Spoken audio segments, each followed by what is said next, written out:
New Hope TV, your encounter with God. Hallelujah. ഞാനൊരു കാര്യം ചോദിച്ചോട്ടെ, ദൈവത്തിന് മുമ്പിൽ പാർഷ്യാലിറ്റി ഉണ്ടോ? രാജാവിനെയും ഏറ്റവും ഒരു അടിമയും ഒരേപോലെ ശിക്ഷിക്കുന്ന ദൈവമാണ്. അത് നമുക്കറിയാം, ഇന്ന് വാർത്തകൾ നോക്കുകയാണെങ്കിൽ അറിയാം. There is no partiality in God's presence. ആര് കുറ്റം ചെയ്യുന്നുവോ കുറ്റത്തിനുള്ള ശിക്ഷ ലഭിക്കും. Are you with me? അത് നമ്മൾ വ്യക്തികളെ ഒന്നും എടുക്കേണ്ട ആവശ്യമില്ല. നമ്മൾ ഇസ്രായേൽ ജനത്തിന് അന്ന് മുതൽ നോക്കുകയാണെങ്കിൽ തന്നെ രാജാക്കന്മാർ ദൈവത്തിൻ്റെ കൽപ്പനകൾ ലംഘിച്ച് അവർ അടിമകളായിട്ട് പോയിട്ടുണ്ട്, വാളുകൊണ്ട് നശിച്ചിട്ടുണ്ട്. I with me? അപ്പോൾ ഇന്ന് നമ്മൾ മനസ്സിലാക്കേണ്ട വലിയ സത്യം ഇതാണ്. ദൈവം നമ്മളെ ഓരോരുത്തരും ദൈവത്തിൻ്റെ സ്വന്തം ജനമല്ല മക്കളെന്ന് പറഞ്ഞ് ദൈവം തിരഞ്ഞെടുത്തിട്ടുണ്ടെങ്കിൽ നമ്മൾ ദൈവത്തെ സ്നേഹിച്ച് ദൈവത്തിൻ്റെ വചനം അനുസരിച്ചുള്ള ജീവിതം നയിക്കണം. അത് നമ്മൾ എത്ര ഉന്നതനായാലും എത്ര താഴ്ന്നവനായാലും ദൈവത്തിന് മുമ്പിൽ ദർ ഇസ് നോ പാർഷ്യാലിറ്റി. നീ ദൈവത്തിൻ്റെ കൽപ്പനകൾ ലംഘിച്ചിട്ടുണ്ടെങ്കിൽ ദൈവത്തിൻ്റെ ശിക്ഷ നിനക്ക് കിട്ടും. അത് ലോകത്തിൽ അങ്ങനെയാണെങ്കിൽ അതിനേക്കാൾ ഏറെയാണ്. കാരണം ദൈവം ഈ ലോകത്തിലെ മനുഷ്യനേക്കാൾ നീതിമാനാണ് ദൈവം. I with me? ലോകത്തിൽ നമുക്ക് ഇൻഫ്ലുവൻസ് ചെയ്യാൻ പറ്റുമായിരിക്കും, അല്ലേ? ജഡ്ജിമാരെ ഇൻഫ്ലുവൻസ് ചെയ്യാൻ പറ്റും. Due respect to judges. Hallelujah. We know the facts. അപ്പോൾ നമ്മൾ മനസ്സിലാക്കണം, ദൈവത്തിന് മുമ്പിൽ ദൈവം നീതിമാനാണ്. അതുകൊണ്ടാണ് റോമാക്കാരുടെ പറഞ്ഞത്, he is just and the justifier of those who have faith in Christ. അവൻ നീതിമാനുമാണ്, യേശു ക്രിസ്തുവിൽ വിശ്വസിക്കുന്നവരെ നീതീകരിക്കുന്നവനുമാണ്. അപ്പോൾ ആ വിശ്വാസം എന്ന് പറഞ്ഞാൽ നമ്മൾ മനസ്സിലാക്കണം, ദൈവം എനിക്ക് നിങ്ങൾക്ക് വേണ്ടി കുരിശിൽ 2000 വർഷം മുമ്പ് കാൽവരി കുരിശിൽ ചിന്തിയ രക്തത്തിൻ്റെ അടിസ്ഥാനത്തിൽ എനിക്ക് നിങ്ങൾക്ക് പാപമോചനമുണ്ട്, പാപമോചനം വഴി നീതീകരണമുണ്ട്, നീതീകരണം വഴി എനിക്ക് നിത്യജീവൻ അവകാശമുണ്ടെന്നുള്ളത് ഞാൻ വിശ്വസിക്കണം. ഹല്ലേലൂയ. അങ്ങനെയാണെങ്കിൽ നമ്മൾ മനസ്സിലാക്കണം, യേശു ക്രിസ്തു വന്നത്, ഞാൻ പലവരും വിചാരിക്കുന്നത് അവർ യേശുവിലേക്ക് വരുന്ന ആ കാര്യത്തിന് വേണ്ടിയാണ് ദൈവം ഇങ്ങോട്ട് ലോകത്തിലേക്ക് വന്നതെന്ന്. പലവരും യേശുവിലേക്ക് ആകർഷിക്കുന്നതെന്ന് ഒരു സൗഖ്യത്തിന് വേണ്ടിയാണ്, അല്ലെങ്കിൽ ഒരു സാമ്പത്തിക മേഖലയിൽ ഒരു വിടുതൽ കിട്ടാനാണ് അവർ ദൈവത്തിലേക്ക് വരുന്നത്. യേശു ക്രിസ്തു വന്നത് നിന്നെ സൗഖ്യപ്പെടുത്താനല്ല. യേശു ക്രിസ്തു വന്നത് നിനക്ക് സാമ്പത്തിക മേഖലയിൽ വിടുതൽ തരാനല്ല. യേശു ക്രിസ്തു വന്നത് നിൻ്റെ ജീവൻ തരാനാണ്. മരണത്തിൻ്റെ പിശാചിൻ്റെ കയ്യിൽ അകപ്പെട്ട പാപത്തിൻ്റെയും ശാപത്തിൻ്റെയും അടിയിൽ മരണത്തിന് വേണ്ടി വിധിക്കപ്പെട്ടത് നമുക്കറിയാം. എഫിഷ്യൻസ് 1-ാമത്തെ അധ്യായം, അല്ല, എഫിഷ്യൻസ് 2-ാമത്തെ അധ്യായം 1-ാമത്തെ വചനം വായിക്കുകയാണെങ്കിൽ പാപലംഘനത്തിൽ മരിച്ചവരായിരുന്നു നമ്മൾ. എങ്കിലും യേശു ക്രിസ്തു എന്നെ നിങ്ങളെയും ആ പാപ അവസ്ഥയിൽ മരണാവസ്ഥയിൽ നിന്ന് യേശു എന്നെ വീണ്ടെടുത്തു. അതാണ് യേശു ക്രിസ്തു വന്നത്, അതിനു വേണ്ടിയാണ് വന്നത്. അപ്പോൾ നമ്മൾ മനസ്സിലാക്കണം, യേശു ക്രിസ്തു വന്നത് ലോകത്തിലേക്ക് വന്ന ആവശ്യത്തിന് വേണ്ടി ഞാൻ തേടി ചെല്ലുമ്പോഴാണ് യഥാർത്ഥത്തിൽ യേശുവുമായിട്ടൊരു ബന്ധം ഉണ്ടാകുക. പലരും യേശുവിലേക്ക് വരുന്നത് യേശുവിൻ്റെ അല്ലെങ്കിൽ ഒരു യേശുവിനോട് അടുക്കുവാനോ അല്ലെങ്കിൽ അറിയുവാനുള്ള ഒരു ആഗ്രഹം കാണിക്കുന്നത് എന്തെങ്കിലും ശാരീരികമായ ഒരു നേട്ടം കിട്ടാനാണ്. സൗഖ്യം ശാരീരികമാണ്, അല്ലേ? നമുക്ക് സാമ്പത്തിക മേഖലയിൽ ഒരു വിടുതൽ ശാരീരികമാണ്. It is flush of the world. അപ്പോൾ നമ്മൾ മനസ്സിലാക്കണം, എനിക്ക് യഥാർത്ഥത്തിൽ എൻ്റെ യേശുവിനെ എനിക്കുറിച്ച് അറിയണമെന്നുണ്ടെങ്കിൽ യേശു ക്രിസ്തു ഈ ലോകത്തിൽ വന്നത് എന്തിനാണെന്നറിഞ്ഞ് അത് വേണം ഞാൻ തേടാനായിട്ട്. യേശു ക്രിസ്തു വന്നത് എനിക്ക് നിങ്ങൾക്ക് വേണ്ടി പകരക്കാരായിട്ട് മരിക്കാനാണ്. ആ യേശുവിനെ അറിയാമെങ്കിൽ ദൈവത്തിൻ്റെ വചനം മത്തായിയുടെ സുവിശേഷം 6-ാമത്തെ അധ്യായത്തിൽ പറയുന്നത് പോലെ, നീ സ്വർഗ്ഗരാജ്യവും അതിൻ്റെ നീതിയും അന്വേഷിക്കുക, അപ്പോൾ നിനക്ക് ആവശ്യമുള്ളതൊക്കെ നിനക്ക് ദൈവം തന്നുകൊള്ളും. അങ്ങനെ വിശ്വസിത്ര പേരുണ്ട്. ഹല്ലേലൂയ. അപ്പോൾ നമ്മൾ മനസ്സിലാക്കണം, ലൂക്കയുടെ സുവിശേഷം പെട്ടെന്ന് വായിക്കണം. 24-47 വചനം വായിക്കുകയാണെങ്കിൽ അവിടെ യേശു ക്രിസ്തു വന്നതിൻ്റെ കാര്യം പറയുകയാണ്. വായിക്കാം, ലൂക്ക് 24:47. ക്രിസ്തു കഷ്ടം അനുഭവിക്കുകയും 3-ാം നാൾ മരിച്ചവരിൽ നിന്ന് ഉയർത്തെഴുന്നേൽക്കുകയും അവൻ്റെ നാമത്തിൽ മാനസാന്തരവും പാപമോചനവും യെരൂശലേമിൽ തുടങ്ങി സകല ജാതികളിലും പ്രസംഗിക്കുകയും വേണം എന്നിങ്ങനെ എഴുതിയിരിക്കുന്നു. യേശു വന്നതാണ്, ദൈവം വന്നത് ഇതാണ്, to preach repentance and remission of sins. അതിനുവേണ്ടിയാണ് യേശു വന്നത്. I with me? അപ്പോൾ നമ്മൾ മനസ്സിലാക്കണം, ആ റിപ്പൻറ്റൻസ് ആണ് ഏറ്റവും കൂടുതൽ ആവശ്യമുള്ളത്. റിപ്പൻറ്റ് ചെയ്യുമ്പോഴാണ്, നമുക്കറിയാം എഫിഷ്യൻസ് ലേഖനം 6-ാമത്തെ അധ്യായം 15-ാമത്തെ വചനത്തിൽ ആ സുവിശേഷത്തെക്കുറിച്ച് പറയുന്നുണ്ട്. It is a gospel of peace. So പെട്ടെന്ന് വായിക്കോ. അത് we got a lot to cover today. അതുകൊണ്ട് we need to be very attentive and don't lose your focus because this a very important message. Ephesians 6:15. നിങ്ങളുടെ അരയ്ക്ക് സത്യം കെട്ടിയും നീതി എന്ന കവചം ധരിച്ചും സമാധാനം സുവിശേഷത്തിനായുള്ള ഒരുക്കം കാലിന് ചെരിപ്പാക്കിയും. It is to preach the gospel of peace. ആ ഗോസ്പൽ ഓഫ് പീസ് എന്ന് പറയുന്നത് എന്താണ്? ആരുമായിട്ടുള്ള ഒരു സമാധാനമാണ്? അയൽവക്കക്കാരനായിട്ടാണോ? അല്ല ഭാര്യ ഭർത്താവിനോടുള്ള സമാധാനമാണോ? അല്ല, പിതാവുമായിട്ടുള്ള സമാധാനം. ആ സമാധാനം എങ്ങനെയാണ് കിട്ടുന്നത്? Is only out of a reconciliation. അനുരഞ്ജനത്തിൻ്റെ കീഴിലെ മാത്രമേ പിതാവുമായിട്ട് സമാധാനം കിട്ടുകയുള്ളൂ. അതുകൊണ്ടാണ് 1 കൊരിന്ത്യർ 5-ാമത്തെ അധ്യായം 18-ാമത്തെ വചനം വളരെ വ്യക്തമായിട്ട് പറയുന്നുണ്ട് എന്താണ് നമ്മളുടെ ശുശ്രൂഷ. നമ്മൾ പലപ്പോഴും വിചാരിക്കുന്നത് യേശു വന്നിരിക്കുന്നത് പല ലൗകിക ജഡികമായ അനുഗ്രഹങ്ങൾക്ക് വേണ്ടിയാണ്. ആ അനുഗ്രഹങ്ങൾ നീ ആത്മീയ അനുഗ്രഹങ്ങളെ തേടുമ്പോൾ ആ ലൗകിക അനുഗ്രഹങ്ങൾ നിൻ്റെ കൂടെ ചേർന്ന് വന്നോളും. ഒന്ന് വായിക്കാമോ? 2 കൊരിന്ത്യർ 5:18. അതിനൊക്കെയും ദൈവം തന്നെ കാരണഭൂതൻ. അവൻ നമ്മെ ക്രിസ്തു മൂലം തന്നോട് നിരപ്പിച്ച് നിരപ്പിൻ്റെ ശുശ്രൂഷ ഞങ്ങൾക്ക് തന്നിരിക്കുന്നു. ക്രിസ്തു മൂലം പിതാവുമായിട്ട് നിരപ്പിക്കുക, റെക്കൺസൈൽ ചെയ്യുക, a relationship with the father, Yesu Kristu വഴി. അപ്പോൾ നമ്മൾ മനസ്സിലാക്കണം അത് എത്ര പ്രധാനപ്പെട്ട ഒരു കാര്യമാണ്. അതുകൊണ്ടാണ് നമ്മൾ മനസ്സിലാക്കുന്നത്. യോഹന്നാൻ്റെ സുവിശേഷം 11-ാമത്തെ അധ്യായം വായിക്കുമ്പോൾ നമ്മൾ മനസ്സിലാക്കേണ്ട വലിയ സത്യം ഇതാണ്. യോഹന്നാൻ 11-ാമത്തെ അധ്യായം 25-ാമത്തെ വചനം വായിക്കുകയാണെങ്കിൽ അവിടെ ആ മർത്ത യേശു ക്രിസ്തുവിനോട് ഞാനാണ് പുനരുത്ഥാനം ജീവനും എന്നൊക്കെ പറഞ്ഞപ്പോൾ യേശു അവളോട് പറയുകയാണ് തിരികെ. ജോൺ 11:25. യേശു അവളോട് ഞാൻ തന്നെ പുനരുത്ഥാനവും ജീവനുമാകുന്നു. എന്നിൽ വിശ്വസിക്കുന്നവൻ മരിച്ചാലും ജീവിക്കും. ആമേൻ. എന്നിൽ വിശ്വസിച്ചാൽ മരിച്ചാലും ജീവിക്കും. എങ്ങനെയാണ് മരിച്ചത്? നീ പാപത്തിൽ മരിച്ചവനായിരുന്നു. പക്ഷേ എന്നിൽ വിശ്വസിക്കുമ്പോൾ നീ ആ പാപത്തിൽ നിന്ന് നീ ഉയർത്തെഴുന്നേറ്റ് നീ ജീവിക്കുമെന്നാണ് പറയുന്നത്. അതുകൊണ്ടാണ് നമുക്കറിയാം, ഞാൻ നേരത്തെ പറഞ്ഞതുപോലെ എഫിഷ്യൻസി 2-ാമത്തെ 1-ാമത്തെ വചനത്തിൽ നമ്മളുടെ മരണാവസ്ഥയെക്കുറിച്ച് പറയുന്നുണ്ട്. പെട്ടെന്ന് വായിക്കണം. അവിടെ പറയുന്നുണ്ട് we were dead in trespasses but he has made us alive എന്നാണ് പറഞ്ഞത്. അതുകൊണ്ട് യേശു ക്രിസ്തുവിൽ വിശ്വസിക്കുമ്പോൾ ഞാൻ പാപത്തിൽ മരിച്ച എന്നെ ദൈവത്തോട് കൂടി ഉയർപ്പിച്ച ജീവൻ തരികയാണ്. അതിക്രമങ്ങളാലും പാപങ്ങളാലും മരിച്ചവരായിരുന്ന നിങ്ങളെയും അവൻ ഉയർപ്പിച്ചു. അവയിൽ നിങ്ങൾ മുമ്പേ ഈ ലോകത്തിൻ്റെ കാലഗതിയെയും ആകാശത്തിൽ. അപ്പോൾ അങ്ങനെ പാപത്തിൽ നിന്ന് എന്നെ യേശു ക്രിസ്തുവിനുള്ള വിശ്വാസം വഴി എന്നെ ജീവിപ്പിച്ചു. അങ്ങനെ ജീവിപ്പിച്ച വ്യക്തികളെ കുറിച്ചാണ് അടുത്ത വചനം യോഹന്നാൻ 11:26 പറയുന്നത്. യേശു അവളോട് ജീവിച്ചിരുന്ന എന്നിൽ വിശ്വസിക്കുന്നവൻ ആരും ഒരു നാളും മരിക്കുകയില്ല. അങ്ങനെ യേശു ക്രിസ്തു എന്നെ ജീവിപ്പിച്ചിട്ടുണ്ടെങ്കിൽ അങ്ങനെ ജീവിപ്പിച്ച വ്യക്തികൾ ഒരു കാലത്തും മരിക്കുകയില്ല. അയ്യുമീ ആദ്യം നമ്മൾ മനസ്സിലാക്കണം ദ സീക്വൻസ്. 25-ാമത്തെ വചനത്തിൽ ഞാൻ മരിച്ചവനായിരുന്നു. യേശു ക്രിസ്തുവിലുള്ള വിശ്വാസം വഴി ആ മരിച്ച അവസ്ഥയിൽ എനിക്ക് ജീവൻ തന്നു. അങ്ങനെ ജീവിച്ച എനിക്ക് ഇനി മരണം ഇല്ല, ശിക്ഷാവിധി ഇല്ല. റോമൻസ് 8-ാമത്തെ 1-ാമത്തെ വചനം പറയുന്നുണ്ട് യേശു ക്രിസ്തുവിലായിരിക്കുന്നവർക്ക് ഇനി ശിക്ഷാവിധി ഇല്ല. അത് കൺഫേം ചെയ്തിട്ട് യോഹന്നാന്റെ സുവിശേഷം 8-ാമത്തെ അധ്യായം 51-ാമത്തെ വചനം പറയുന്നുണ്ട്. ജോൺ 8:51. സഹോദരൻ, ഇവിടെ നമ്മൾ വചനം മാത്രമേ സംസാരിക്കുകയുള്ളൂ കേട്ടോ. കാരണം പലപ്പോഴും വിചാരിക്കുന്നു ഇവിടെ കുറേ ചിലരുണ്ട് ഇങ്ങനെ അങ്ങോട്ട് അടിച്ചു പിടിച്ച്. നമുക്ക് വചനം മതി. വചനമാണ് നമ്മളുടെ ഭക്ഷണം, അല്ലേ? ആ വചനത്തിൽ വേണം നമ്മൾ ജീവിക്കുവാൻ. ആരും വ്യാഖ്യാനിക്കേണ്ട ആവശ്യമില്ല. ഞാൻ പിന്നെ എല്ലാം കൂടെ ശേഖരിച്ച് ഒന്ന് കൊണ്ടുവന്നേ ഉള്ളൂ. പക്ഷേ നിങ്ങൾക്ക് വചനം മാത്രം വായിച്ചാൽ മതി. That is more than sufficient.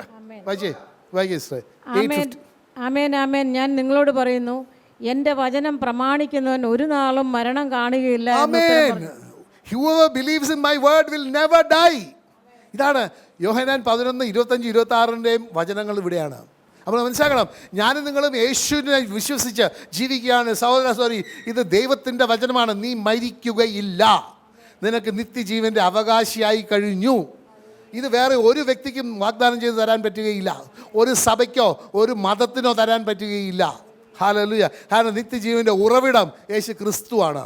Hallelujah. അതുകൊണ്ടാണ് നമ്മൾ മനസ്സിലാക്കണം. ഇന്ന് ഞാൻ ഉദ്ദേശിക്കുന്നത് ഡാനിയൽ പ്രവാചകന്റെ പുസ്തകം 9-ാമത്തെ അധ്യായം 3 മുതൽ 19 വരെയുള്ള വചനങ്ങളിൽ നിന്ന് ഒന്ന് പെട്ടെന്നൊന്ന് ഓടിച്ച് പഠിക്കാമെന്ന് വിചാരിക്കുകയാണ്. കാരണം എന്താണ്, അവിടെ ഡാനിയൽ പ്രവാചകൻ അവിടെ ഒരു പ്രാർത്ഥനയാണ്, ഒരു യാചനയാണ്. ദൈവമേ, ഞങ്ങൾ പാപം ചെയ്തു, ഞങ്ങളോട് ക്ഷമിക്കണമേ, ഞങ്ങളോട് അങ്ങയുടെ ക്രോധം ഞങ്ങളൊന്ന് മാറിപ്പോകണമേ. കാരണം ഇന്ന് സഭ അനുഭവിക്കുന്ന ഇത് തന്നെയാണ്. പാപത്തിൽ ദൈവത്തെ നിഷേധിച്ച്, ദൈവത്തിൻ്റെ വചനങ്ങൾ അല്ലെ കൽപ്പനകൾ നിഷേധിച്ച് ലൗകിക തരത്തിൽ ലോകമായിട്ടൊരു മൈത്രി കൂടി അങ്ങനെ ദൈവത്തിൻ്റെ ഒരു ശത്രുതയായിട്ട് ജീവിക്കുന്ന ഒരു സഭയാണ് ഇന്നിവിടെ കാണുന്നത്.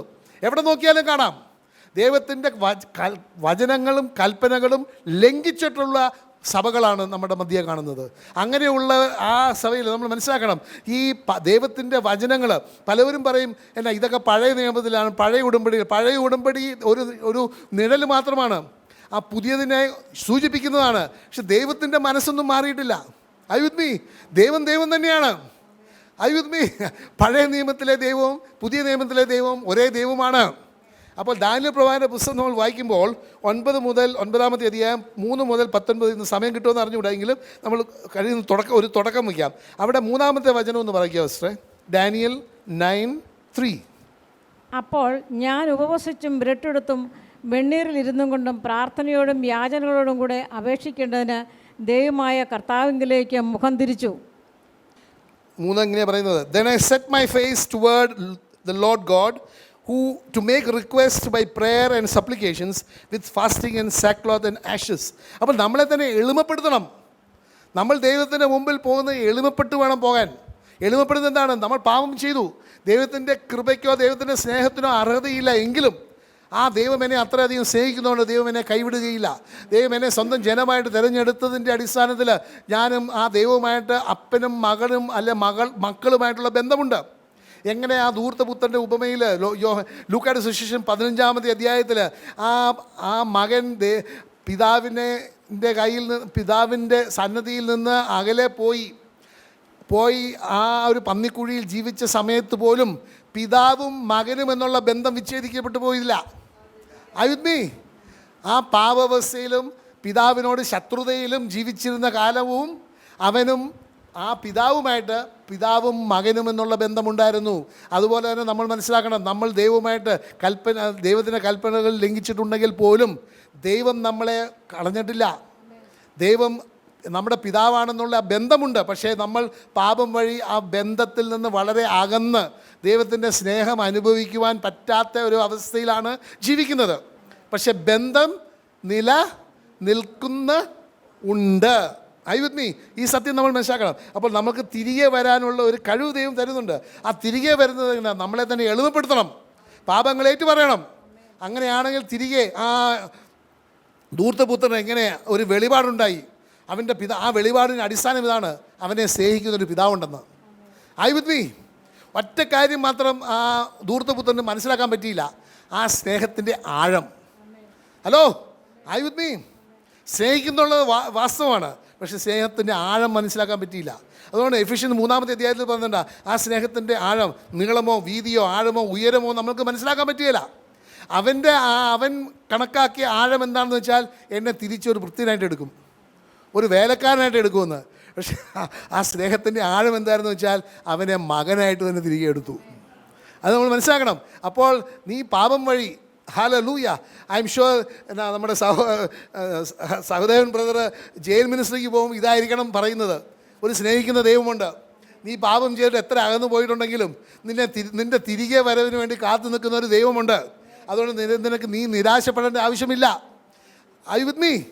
ഹല്ലേലൂയ. അതുപോലെ തന്നെ സമൂഹവും നിന്നെ തിരികെ എടുക്കാൻ തയ്യാറാണ്. നീ എന്നാ പറയുന്നത്, ജീവിതകാലത്തേക്ക് മുഴുവൻ നീ തള്ളപ്പെട്ടവനല്ല. ആ ദൈവത്തിൻ്റെ അടുക്കലേക്ക് വരികയാണെങ്കിൽ ദൈവം നിന്നെ ക്ഷമിക്കും, അനുഗ്രഹിക്കുന്നു എന്നുള്ള ആ സത്യം അവർക്ക് മാത്രമല്ല. ഒരു തരത്തിൽ നോക്കുകയാണെങ്കിൽ സഹദേവൻ ബ്രദറിൻ്റെ മിനിസ്ട്രി മേ ബി ഒരു ഫിസിക്കലായിട്ടുള്ള ഒരു ജയിലിലായിരിക്കും.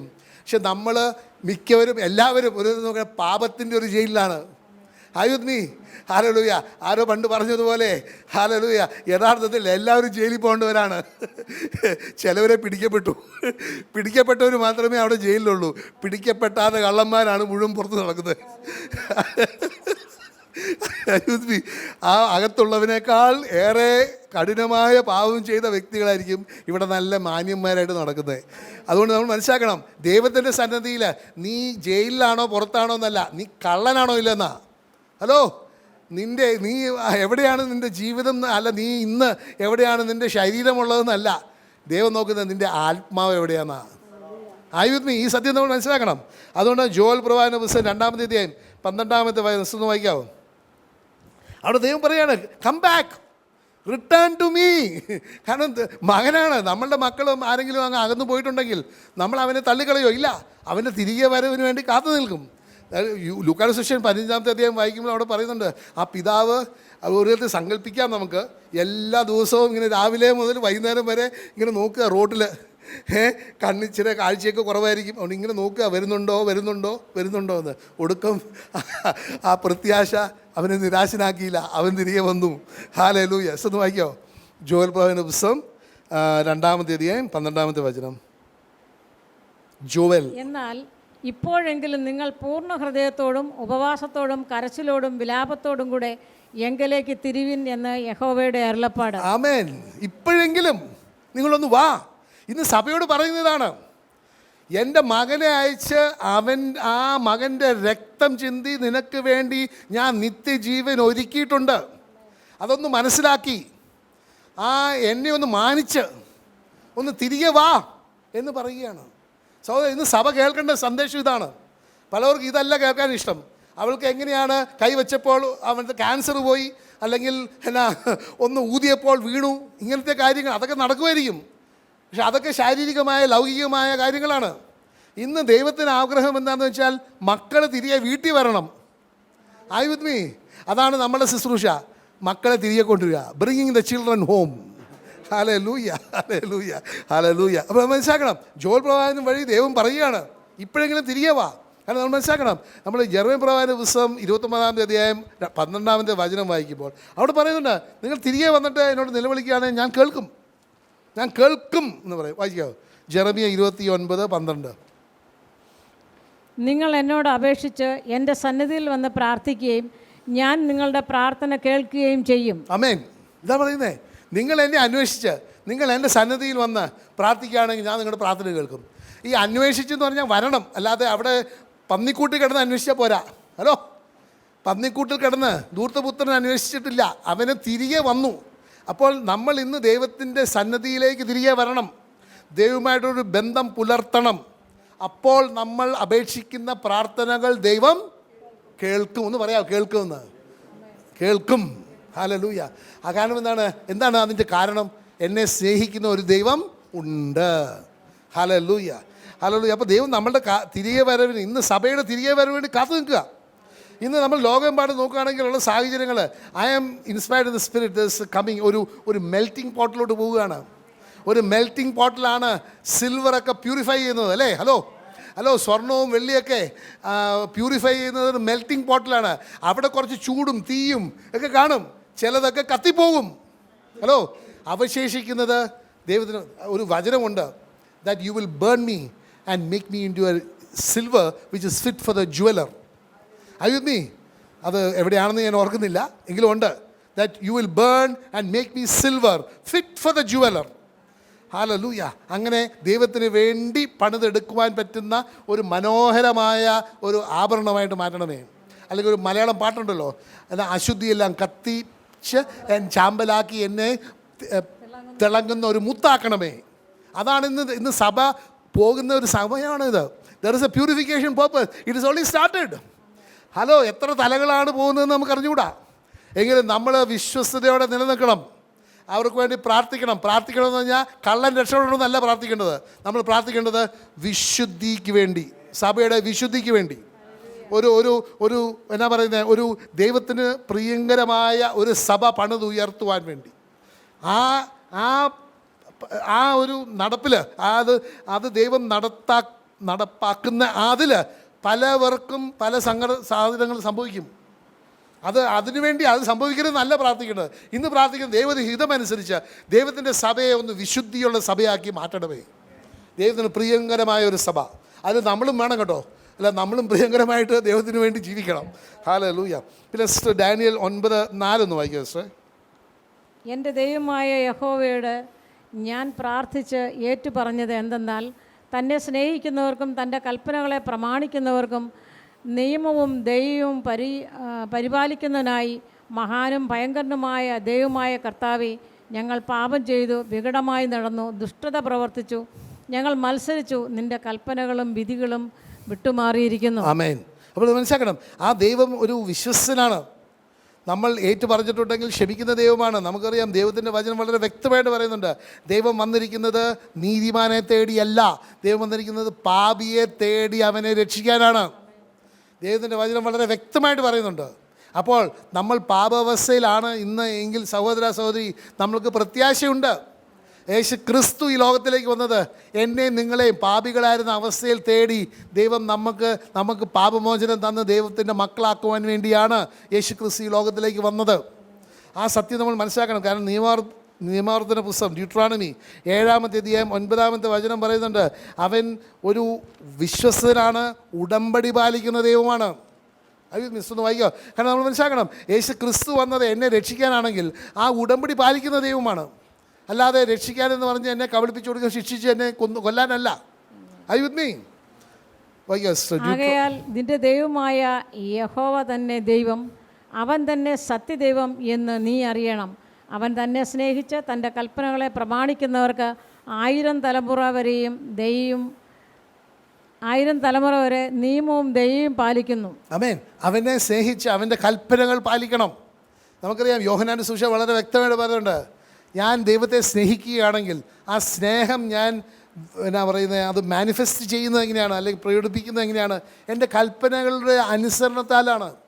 U will keep my commandments എന്നാണ് ദൈവത്തിൻ്റെ വചനം പറയുന്നത്. അങ്ങനെ ദൈവത്തിൻ്റെ വചനങ്ങൾ അല്ലെ കൽപ്പനകൾ അനുസരിച്ച് ദൈവത്തെ സ്നേഹിക്കുന്ന ഒരു ജനത്തെ തേടി വരികയാണ്. കാരണം ദൈവം അങ്ങനെ തേടി വരുന്ന ആ ജനത്തിന് ദൈവം വാഗ്ദാനം ചെയ്ത അനുഗ്രഹങ്ങളൊക്കെ ഉടമ്പടി പാലിക്കുന്ന ദൈവമായതുകൊണ്ട് അത് നൽകും. I with me. ഹല്ലേലൂയ. ഈ സത്യം നമ്മൾ മനസ്സിലാക്കണം. പിന്നെ ഒന്ന് വായിക്കാമോ, ഡാനിയേൽ 9:5 വായിക്കാമോ? ഇങ്ങനെയാണ്, we have sinned and committed iniquity, we have done wickedly and rebelled even by departing from your precepts, your judgements. ഞങ്ങൾ പാപം ചെയ്തു, വികടമായി നടന്നു, ദുഷ്ടത പ്രവർത്തിച്ചു, ഞങ്ങൾ മത്സരിച്ചു, നിന്റെ കൽപ്പനകളും വിധികളും വിട്ടുമാറിയിരിക്കുന്നു. ആമേൻ. പാപം ചെയ്യാത്ത എല്ലാവരും ഒന്ന് കൈവക്കിക്കേ. Thank God. ഹല്ലേലൂയ, ഹല്ലേലൂയ, ഹല്ലേലൂയ. നമ്മൾ മനസ്സിലാക്കണം, പല മതത്തിൽ അല്ലെ പല സഭകളുടെ ഡിവിഷനിൽ ചിലയിടത്തൊക്കെ പറയുന്നുണ്ട്, ചില വ്യക്തികളൊന്നും പാപം ചെയ്തിട്ടില്ല എന്ന്. പാപം ചെയ്തിട്ടില്ല എന്ന് പറയുന്നത് സഹോദരൻ ആരുമായിക്കോട്ടെ, അത് ദൈവത്തിൻ്റെ വചനത്തിന് വിപരീതമായിട്ടാണ്. ദൈവത്തിൻ്റെ വചനം റോമാർക്കുള്ള ലേഖനത്തിൽ വളരെ വ്യക്തമായിട്ട് പറയുന്ന ഒരു സത്യമാണ്. എല്ലാവരും പാപം ചെയ്ത് ദൈവമഹത്വത്തിൽ നിന്ന് വീണുപോയവരാണ്. അങ്ങനെയാണെങ്കിൽ എല്ലാവർക്കും ഒരു രക്ഷകനെ ആവശ്യമുണ്ട്. അത് നമ്മളുടെ യേശുവിനും അമ്മയായ മറിയം തന്നെ അത് സ്ഥിരീകരിച്ച് ആ ലൂക്കായുടെ സുവിശേഷം പറഞ്ഞിട്ടുണ്ട്, എൻ്റെ രക്ഷകൻ എന്നാണ് യേശുവിനെ വിളിക്കുന്നത്.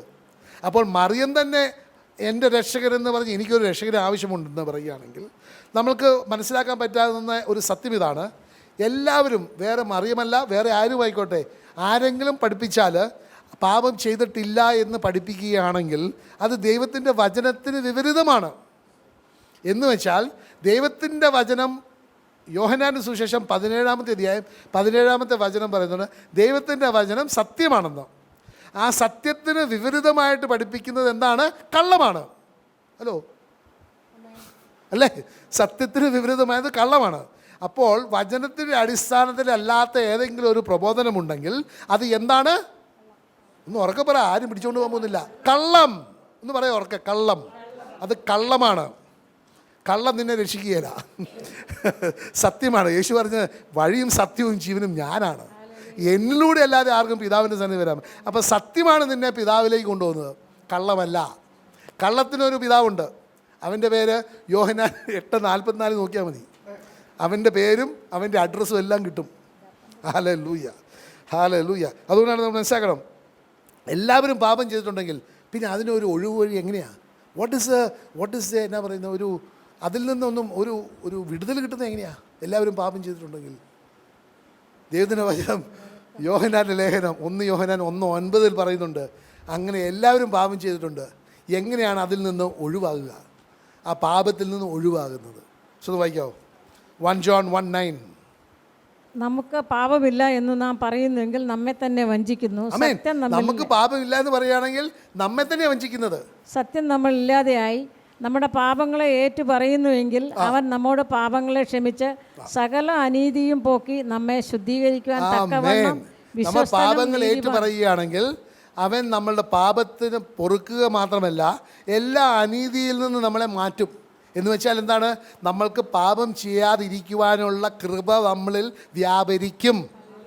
ആയുധി എപ്പോൾ നമ്മൾ പാപങ്ങൾ ഏറ്റു പറയുമ്പോൾ നമ്മൾ ദൈവത്തിന് മുമ്പിൽ തന്നെ എളിമപ്പെടുകയാണ്, നമ്മളുടെ ബലഹീനതകൾ ഏറ്റുപറയുകയാണ്.